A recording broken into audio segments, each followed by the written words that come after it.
ভাই আমার কিন্তু 10 গাড়ি ইট লাগবে। আপনার কোনো টেনশন করার দরকার নেই, আপনার যখন লাগে ঠিক তখনই আপনি 10 গাড়ি ইট পেয়ে যাবেন। আরে স্বাধীন বন্ধু, কি অবস্থা? আমারে চিনতে পারিস? এই তোর কথা বলছ, তুই আমার স্যারের নাম ধরে ডাকতেছিস, আবার তুই তো গাড়ি করতেছিস। ভাই আপনি আমারে মারলেন কেন? ও তো আমার বন্ধু হয়। এই তোর কি মাথা টাথা খারাপ হয়ে গেছে? তুই কি জানিস এই লোকটাকে? এই লোকটা হচ্ছে এই ভাটার মালিক। এই ম্যানেজার, তুমি লোকটার গায়ে হাত দিলে কেন? হ্যাঁ, আর দাঁড়াও, আমি দেখতেছি এই লোকটাকে। এই ভাই, কে আপনি? আমি তো ছোটবেলার বন্ধু বাদল। তুই আমারে চিনতে পারতেছিস না? এই তোর সাহস তো মন্দ না, তুই আবার বন্ধু বলে রাখছিস, আর একটা দেয়া লাগবে নাকি? এই ম্যানেজার, তুমি ওই লোকটার সাথে ওরকম ব্যবহার কেন করতেছো? বললাম না আমি দেখতেছি। ভাই, আপনার পরিচয় কি একটু বলেন তো? বন্ধু স্যার, আপনি আমারে চিনতে পারেননি? আমরা ছোটবেলায় একসাথে প্রাইমারিতে পড়েছি, আপনার মনে নেই? আমি আপনার বন্ধু বাদল। বাদল? তুই কি আমাদের ওই উত্তর পাড়ায় ইনুচ চাচার ছেলে বাদল? হ্যাঁ, আমি তো সেই ইনুস চাচার ছেলে বাদল। তুই আমারে চিনতে পারিস?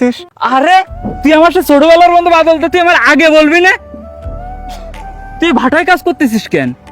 বন্ধু, আমার আব্বা খুব অসুস্থ, বিছানে পড়ে রয়েছে, আর সংসারে আয় করার মতন আর কেউ নেই, তাই জন্য আমারে ভাটায় কাজ করা লাগতেছে।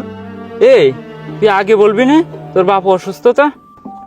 ভাই আমি তাহলে চলে আসি, আপনি আমার 10 গাড়ি ইট পাঠাতে ব্যবস্থা করেন। আচ্ছা ভাই, ঠিক আছে, আপনার ওসব নিয়ে কোনো কিছু টেনশন করা লাগবে না, আপনি নিশ্চিন্তে যান। স্যার আমি তো কিছুই বুঝলাম না, আপনার বন্ধু মানে? তোমারও তো বুঝে কাজ নেই, ও হচ্ছে আমার ছোটবেলার বন্ধু। ছোটবেলায় আমরা দুজনে একসাথে পড়ালেখা করেছি, সারাদিন দুজন একসাথে ঘুরে ফিরে বেড়াতাম। তা তোর কি অবস্থা এখন? এই তো যাচ্ছে কোনো রকম। তা স্যার, আপনার কি অবস্থা? আরে তুই আমার স্যার বলতেছিস কেন? হ্যাঁ, তুই আমার বন্ধু না, তুই আমার বন্ধু বলে ডাক। স্যার, ও আপনারে বন্ধু বলে ডাকবে, তাহলে বিষয়টা কেমন হয়ে যায় না? কেমন দেখা যাবে? ও আমার বন্ধু, ও তো আমার বন্ধু বলে ডাকবে নাকি? আর ও যদি আমার স্যার বলে ডাকে তাহলে সেটা তো আমারই কেমন লাগে, তাই না? এবার সময় আবার কে কল দেই? হ্যালো? আরে ভাই, আপনার ও নিয়ে টেনশন করা লাগবে না। হ্যাঁ হ্যাঁ হ্যাঁ, আমি দেখতেছি। বন্ধু, আমার হাতে তো একটা ইমার্জেন্সি কাজ চলে আসছে, তুই থাক, আমি তোর সাথে পরে দেখা করবো না। তোমরা আসো। স্যার, ওই লিভার যদি সকলের মধ্যেই আপনাকে বন্ধু হিসেবে সম্বোধন করে তাহলে কি আপনার মান সম্মান থাকবে? হ্যাঁ, কথাটা তুমি ঠিকই বলেছো, আমিও সেটা নিয়েই ভাবতেছি। সামান্য একটা কর্মচারী, আমার তো বিভিন্ন জায়গায় মিটিংও করা লাগে, আর সেই সব জায়গায় যদি যায় আমার বন্ধু বলে সম্বোধন করে তাহলে আসলে একটা মান সম্মানের বিষয়। তাহলে কি করা যায় বলো তো? স্যার, আমি আপনার অ্যাসিস্ট্যান্ট, আমি তাই আপনার নাম ধরে টাকা সাহস পাইনি। তা ওই ঘরের কনকের কামলার ঘরে কামলা, ওইতে আপনার নাম ধরে রাখলে আপনার মান সম্মান থাকে? স্যার, ছোট মুখে বড় কথা হয়ে যায়, তারপরেও বলতেছি, একসাথে পড়ালেখা করলেই কেউ কখনো কারোর বন্ধু হয় না।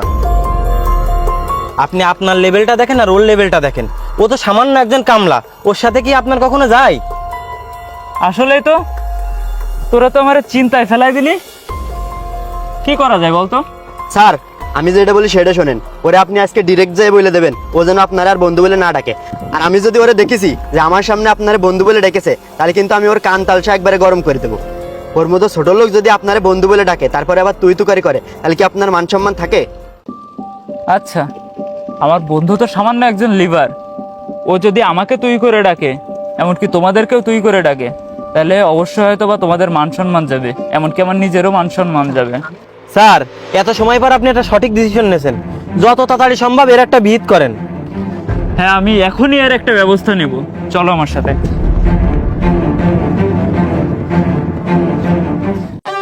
ও ভালো করে কাজ করো, হাত চালা করো, হাত চালা করো, হাত চালা করো। বাড়ি যাচ্ছি হবে, টাইম হয়ে গেল। এই ছোট লোকের বাচ্চা, ওঠ, স্যার কি বলে শোন। স্যার, আপনি সামান্য একটা ছোট লোকের জন্য আমারে মারলেন। হ্যাঁ, তোরে মারবো না তো কি করবো? হ্যাঁ, তোর ভিতরে ন্যূনতম কোনো শিক্ষা আছে?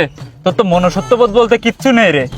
স্যার, আমি তো আপনার ভালোর জন্যই বলছিলাম, ও সামান্য একটা কামলা মানুষ, ও যদি মানুষের মধ্যে যে আপনারে বন্ধু বন্ধু বলে ডাকে তাহলে কি আপনার মান সম্মান থাকবে? আসলেই তুমি ঠিক কথা বলেছো, ওর মতো একটা সাধারণ কামলা মানুষ যদি আমার বন্ধু বলে ডাকে তাহলে অবশ্যই আমার মান সম্মানে লাগবে, কারণ আমি একটা এত প্রতিষ্ঠিত মানুষ, আর ও সামান্য একটা কামলা, ও যদি আমার বন্ধু বলে, আসলেই তো মানুষের মানব সমাজে মিশতে গেলে মানে লাগার কথা। তাই আজকে থেকে আমি ওরে এই ভাটার ম্যানেজার করে দিলাম। স্যার এই ভাটার ম্যানেজার তো আমি, তাহলে আমার কি হবে? যে একজন সাধারণ শ্রমিককে সম্মান করতে পারে না, তার এত বড় ভাটার ম্যানেজার হওয়ার কোনো অধিকার নেই। আর বন্ধু, তুই পারবি তো এই ভাটার ম্যানেজারের দায়িত্ব পালন করতে? হ্যাঁ বন্ধু, তুই যদি দায়িত্ব দিস তাহলে আমি অবশ্যই পারবো। ঠিক আছে, তাহলে কালকে তুই সময় মতো চলে আসিস। আর তোকে যেন আমি এই ভাটার আশেপাশে না দেখি। চল বন্ধু, তোর আর এই কাজ করা লাগবে না।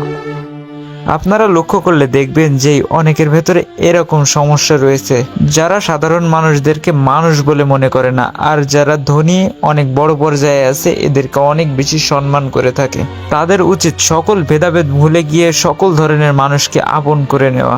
আপনাদের যদি সকলের মনে হয় যে আমার এই ভিডিওটি দ্বারা সমাজের মানুষের কাছে একটি সুন্দর মেসেজ পৌঁছাবে, তাহলে অবশ্যই আপনারা আমার এই ভিডিওটিকে শেয়ার করবেন। আর হ্যাঁ, এরকম সুন্দর সুন্দর ভিডিও পাওয়ার জন্য পেজটিকে অবশ্যই ফলো করবেন। ধন্যবাদ।